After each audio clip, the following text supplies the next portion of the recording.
Slobodan Milosevic, le président serbe, Franjo Tudjman, le président croate, et Alija Izetbegovic, le président de la Bosnie, vous le savez, se retrouvent aujourd'hui à Paris avec les représentants des 5 pays du groupe de contact USA, France, Grande-Bretagne, Allemagne et Russie pour signer l'accord de paix sur la Bosnie.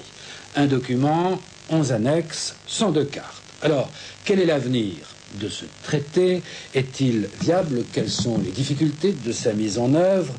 Quel est l'avenir des républiques de l'ex-Yougoslavie dans ce contexte? Et que peuvent attendre les intéressés des Européens? Autant de questions que nous allons nous poser avec des représentants ou des gens qui ont des racines dans cette région. Avec Monsieur Marc Didara, qui est professeur de droit.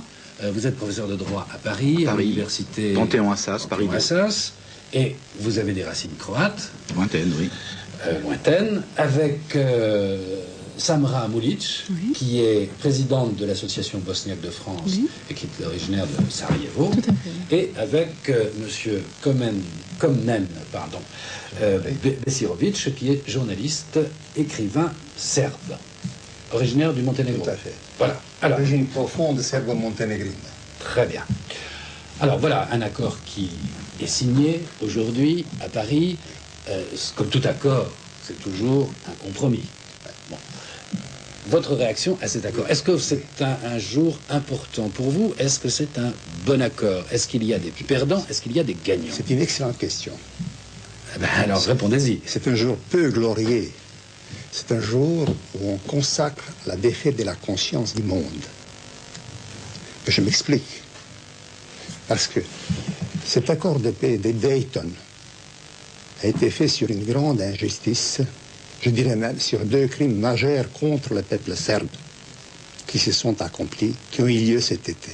C'est-à-dire l'assassinat de la Krajina serbe, de la Krajina millénaire serbe, par l'armée croate, assistée grandement par la diplomatie, permettez-moi, assistée grandement par la diplomatie et l'armée américaine, et l'écrasement de la Bosnie serbe sous les bombes de la plus puissante organisation militaire, alliance militaire de tous les temps, l'OTAN.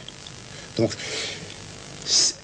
le résultat de ces 2 exploits de l'Occident, hélas, a été demi-million de Serbes chassés de leur terre ancestrale. Je dirais, c'est que Hitler n'a pas réussi avec Pavelić, c'est-à-dire nettoyer la Krajina complètement des Serbes.